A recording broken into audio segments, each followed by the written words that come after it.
ऋषि मुनियों की पावन धरती, देश धर्म का नाता है। कहते सारे लोग यही हैं, गो हमारी माता है। जाग उठो ओ भारतवासी, जाग उठो ओ भारतवासी, गो पर छुरियां चलती हैं। बंद करो गो माँ की हत्या, सारी जनता कहती है। बंद करो गो माँ की हत्या, सारी जनता कहती है।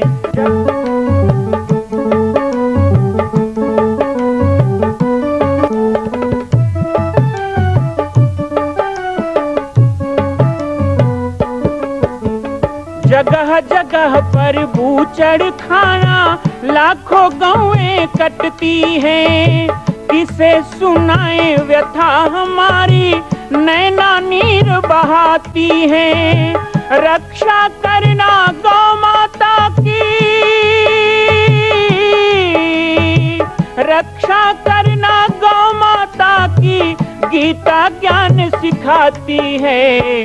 बंद करो गो माँ की हत्या, सारी जनता कहती है। बंद करो गो माँ की हत्या, सारी जनता कहती है।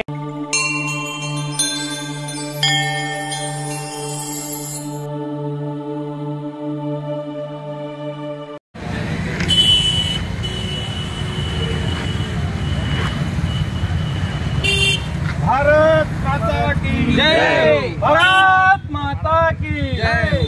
वंदे मातरम, वंदे मातरम। जय जय श्री राम, जय जय श्री राम, जय जय श्री राम, जय जय श्री राम।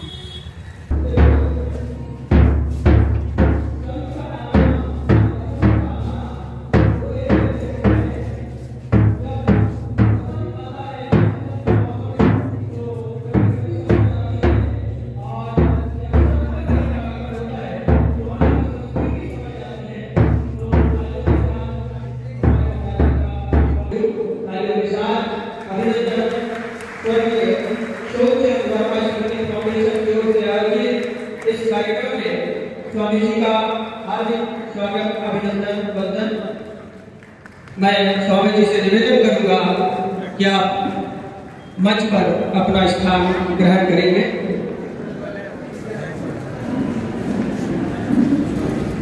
भारतीय संस्कृति के अनुसार जब भी कोई कार्यक्रम होता है तो मां शारदे का नमन करते हैं, 36 ब्रह्मचारी का नमन करते हुए और हमारे महाविभूति शिक्षक डॉक्टर सर्वपल्ली राधाकृष्णन जी की छाया चित्र पर माल्यार्पण और दीप प्रज्वलित कर यह कार्यक्रम गति। मैं आप सभी से आग्रह करूंगा कि हमारे छत्तीसगढ़ के राजकीय गीत यहाँ से कैसेट के माध्यम से चलेगा और आप अपने स्थानों पर स्थान में खड़ा होकर के, सावधान की स्थिति में खड़ा होकर के राजकीय गीत को और अपने राज्य को सम्मान प्रदान करेंगे। बोलो भारत माता की जय, छत्तीसगढ़ माता की डॉक्टर सर्वपल्ली राधाकृष्णन अमर रहे, अमर रहे। बोलो मां शारदे, मां सरस्वती की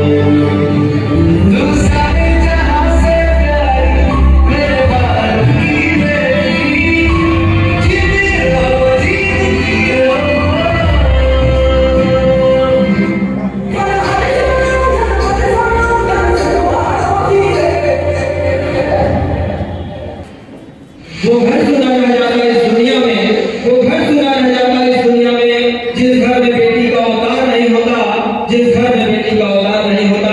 तो तालियों के साथ बच्चों का उत्साह वर्धन करेंगे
वो कहीं ना कहीं स्वार्थ के बंधन से बंधा होता है।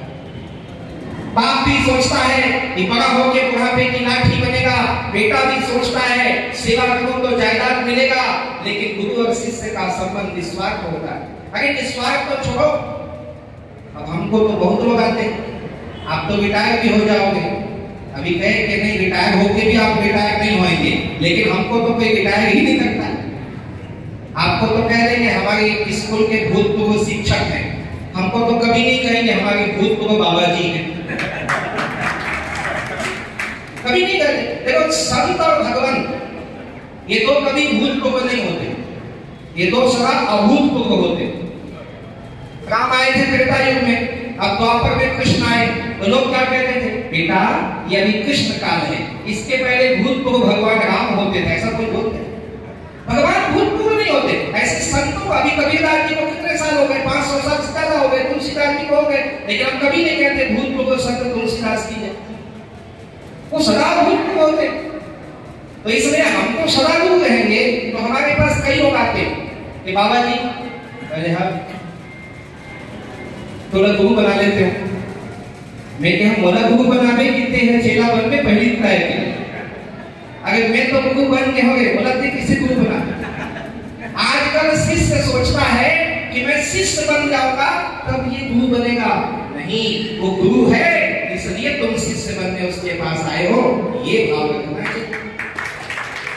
तो हम कहते हैं नहीं देखो गुरु शिष्य बनाएंगे, धोती नागिया वाला तो नहीं बनाएंगे, बना दिए फिर उसके बाद 1 काठा 2 काठा देते रहो।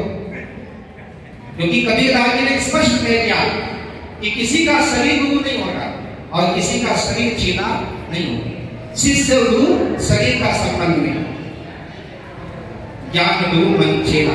कबीरदास जी कहते हैं हम किसी को गुरु बनाते हैं तो उसके ज्ञान को गुरु मानो, उसके ज्ञान को गुरु मानो, क्योंकि जिसको गुरु बनाया हो भटक सकता है, जिसको गुरु बनाया हो वो कल कामी क्रोधी लोभी भी हो सकता है, लेकिन उसका ज्ञान निर्विकार सदा तुम्हारे लिए काम आएगा। इसलिए किसी व्यक्ति को, कई लोग मुझे कहते मैं फलाना गुरु बना रहे हैं, भिखारी घर नहीं जाऊंगा, तुम पागल हो, हम इसी में तो पट गए, मैं तुमको पंथ वाला को गुरु बना दिया तो उसके भी क्यों जाऊंगा, मैं तो उसको बना लिया।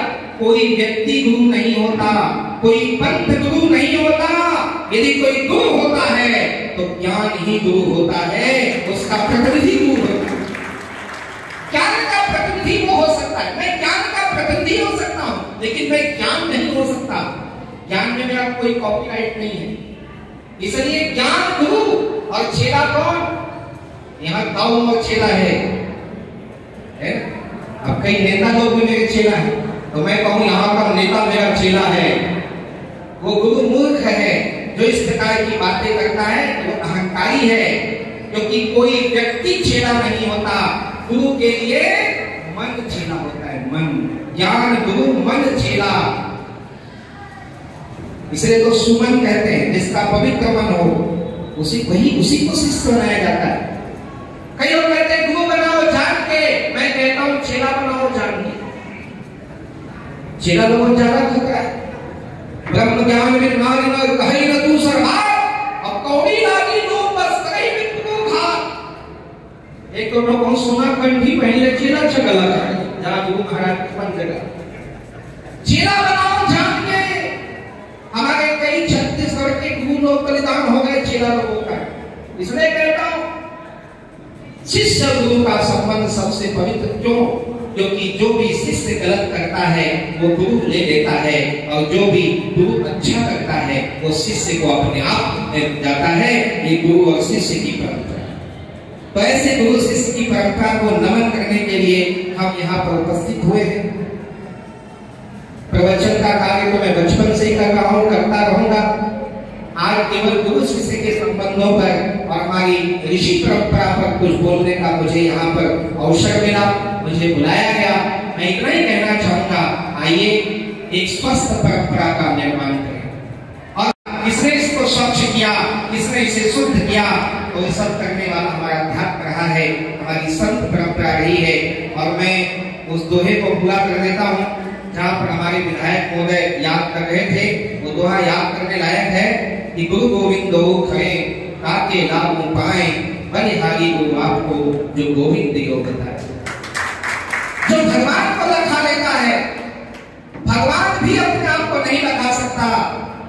स्वयं कृष्ण को जब अर्जुन ने कहा कि भगवान अपना स्वरूप मुझे दिखाइए, भगवान ने विराट रूप दिखा दिया, सौम्य रूप दिखा दिया, लेकिन आत्म रूप के लिए 9 वर्ग दे कह दिया, अर्जुन इसके लिए तुम्हें गुरु के चरण में जाके बैठना होगा, तुम्हें जिज्ञासु बनना होगा, तुम्हें सेवा करनी होगी, तुम्हें तपना होगा, तुम्हें कुंडल बनना होगा, तुम्हें सुपात्र बनना होगा, तब कहीं जाकर मेरे आत्म रूप का दर्शन कर पाओगे। भगवान भी भगवान को नहीं बता सकता, लेकिन गुरु भगवान को बता देता है। इसलिए ऐसे गुरुदेव को सदा हमें नमन करना चाहिए, उनको सम्मान देना चाहिए। आज गुरु को सम्मान देने का समय। मुझे कथा याद आती है, क्योंकि जैसा कि यहाँ पर कहा गया कि गुरु कौन, जिसमें क्षमा का भाव हो। रामचरितमानस में कालभूषण जी अपना जीवन चरित्र बता रहे हैं। एक बार मैं ब्राह्मण बालक बन के जन्म लिया, ब्राह्मण बालक बन के जब जन्म लिया तो मैं भगवान शंकर के मंदिर में माला जप रहा था। उत्तरकांड का प्रसंग है। एक बार हरमंदिर जपत रहे हरिनाम, गुरु आयो मानते उठ नहीं कीन प्रणाम। गुरु आए, अभिमान बस मैं तो भगवान का भजन कर रहा हूं, अकल के बैठा रहा। हमारे शास्त्रों में कहा गया है, वृंदारण्य कहता है, श्री उपनिषद कहता है, यदि आप भगवान की पूजा कर रहे हो और गुरु आ जाए तो भगवान की पूजा के लिए जितना सामान इकट्ठा किए हो, फूल पत्र से लेके फल दीप, वो सब यदि गुरु को समर्पित कर दो तो भी भगवान दुखी नहीं बल्कि प्रसन्न होंगे तुम्हारी गो भक्ति को देखकर। ऐसा हमारा शास्त्र कहता है। तो भगवान की पूजा करते समय यदि गुरु आ जाए तो पूजा से उठकर गुरुदेव को पहले सम्मान देना चाहिए। एक बार हर मंदिर जपत रहे परिणाम, गुरु आयो अभिमान के उठ नहीं कीन प्रणाम। गुरुदेव को कोई गुस्सा नहीं आया, ये तो बालक है, अरे ये तो बालक है। लेकिन भगवान शिव को अच्छा नहीं लगा। गुरु का अपमान देखा तो भगवान शिव ने कहा, अजगर की तरह तू बैठा है, जाओ अजगर बन जाओ। तो उसी समय नमामि शमीशान निर्वाण रूपम विभुव्यापकम ब्रह्मवेद स्वरूपम, गुरुदेव ने प्रार्थना सुन कर दी। भगवान शिव प्रसन्न हुए, वरदान मांगो। कहा आपने मेरे शिष्य को श्राप दिया और मुझसे वरदान मांगने को कहते हो? ऐसा कौन अभागा गुरु होगा जो अपने शिष्य को संकट में देखकर अपने लिए सुख मांगे? हे महादेव, यदि आप देना ही चाहते हैं तो मेरे शिष्य को अपने श्राप से मुक्ति दो। भगवान शिव ने कालभूषण जी को मुक्ति भी दी और वरदान भी दे दिया, ये अमर हो जाएगा, ये राम भक्त हो जाएगा, ये रामायण लिखेगा, ये आपका सबसे बड़ा शिष्य होगा। गुरु तो इतना महान होता है। हमारे यहाँ गुरु शिष्य की परंपरा में कहा जाता है, मैं अभी सुन रहा था बहुत दिव्य वाणी, कि माता पिता भी जितने प्रसन्न ना हो उतनी प्रसन्नता शिष्य के उन्नति से गुरु को होगी, और हो भी क्यों नहीं। और वो स्वस्थ भोजन यदि विद्यालय का कोई है तो हमारा अध्यात्म है, वो हमारा सनातन है। आज बहुत जरूरत है। देखो अपने अपने रुचि अनुसार सब बोलते हैं। अभी विधायक महोदय बोले कि जितने विधायक शिक्षक हैं उनको राजनीति में आना चाहिए। मैं बाबा जी हूं तो मैं तो अपने तरफ खींचूंगा। भाई उधर से रिटायर हो ही गए हो, हमारे तरफ आओ, 2-4 बाबा जी भी बोलो ना भाई। है, मैं ये नहीं कहूंगा कि घर बार छोड़ के जंगल आइए, लेकिन आप जहां भी हैं एक निवेदन है कि हमारी प्राचीन अध्यात्म परंपरा को, जिसको आपने जिया है, आपकी पीढ़ी ने जिया है। मेरा तो सौभाग्य है कि मैं एक ऐसे समीकरण पे पैदा हुआ, ऐसे समीकरण पे पैदा हुआ कि हमने वो भी देखा, ये भी देखा। ये भी अब कोई मतलब गांव में पहली बार टेलीविजन आया उसको भी देखा, और आज 5G तक पहुंच गया जमाना, वो भी देख रहा हूं। शायद 10G हो जाएगा तक। हमने वो भी देखा, ये भी देखा, बिना सड़क के गांव भी देखे, और आज दौड़ती हुई मेट्रो ट्रेन भी देख रहे हैं। हमने गांव के गली में छत्तीसगढ़ में पूरा बिहार में नदिया बैला भी चलाया है मिट्टी का, और आज फ्लाइट में विदेश भी जाते हैं। इन दोनों को देखने का अवसर बहुत कम लोगों को मिला, वो मुझे मिला। लेकिन आपसे कहूंगा, क्या हमने देखा, हमने पाया, वो आने वाली पीढ़ी पीढ़ी को हम देके जाने वाले हैं? क्या हम दे दिए तो वो लेने वाले हैं? क्या पहले आप सुबह स्नान करके पूजा करते थे, आपके बच्चे करते हैं?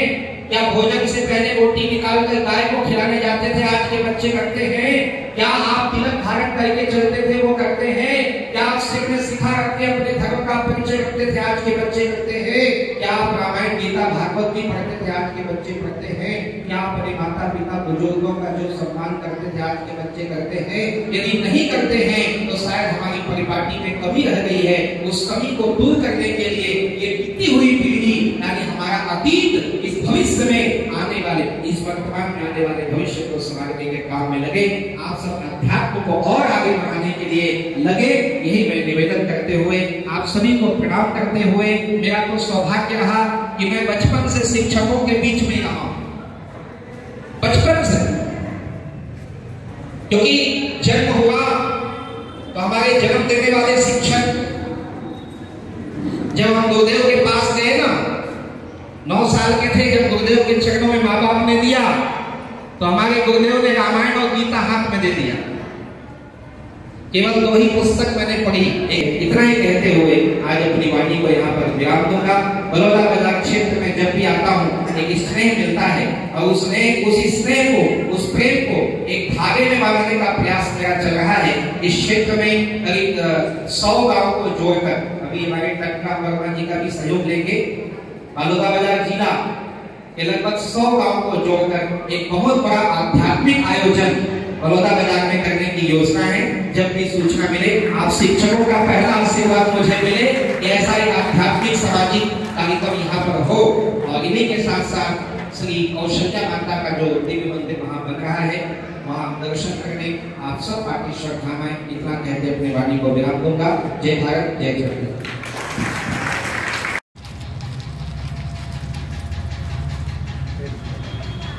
आपकी जो प्रतिभा है वो यहाँ के बच्चों के भी काम आए, हम तो यही शुभकामना करेंगे आपके लिए।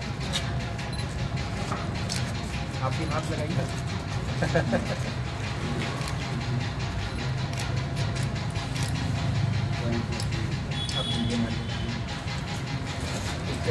मां कौशल्या की पावन जन्मभूमि छत्तीसगढ़ प्रांत में बालोद जिला में स्थित है श्री सर्वसिद्ध शक्तिपीठ जामड़ी पाटेश्वर धाम। परम पूज्य सद्गुरुदेव राजयोगी बाबा जी की तपस्थली श्री पाटेश्वर धाम और विश्व के अद्वितीय मां कौशल्या जन्मभूमि मंदिर निर्माण का दर्शन करने और इसी प्रकार समसामयिक विषयों पर अपना ज्ञान वर्धन करने के लिए और 10,000 गायों के लिए बनने वाले श्री हनुमान नंदीशाला गो अभ्यारण्य का समाचार प्राप्त करने के लिए आप सभी देखते रहें YouTube चैनल पर राम बालक दास, और हमारे चैनल को आप सभी सब्सक्राइब करें, घंटी का बटन दबाएं ताकि आप सूचनाओं से जुड़े रह सकें। जय श्री राम, जय गौ माता, जय गोपाल।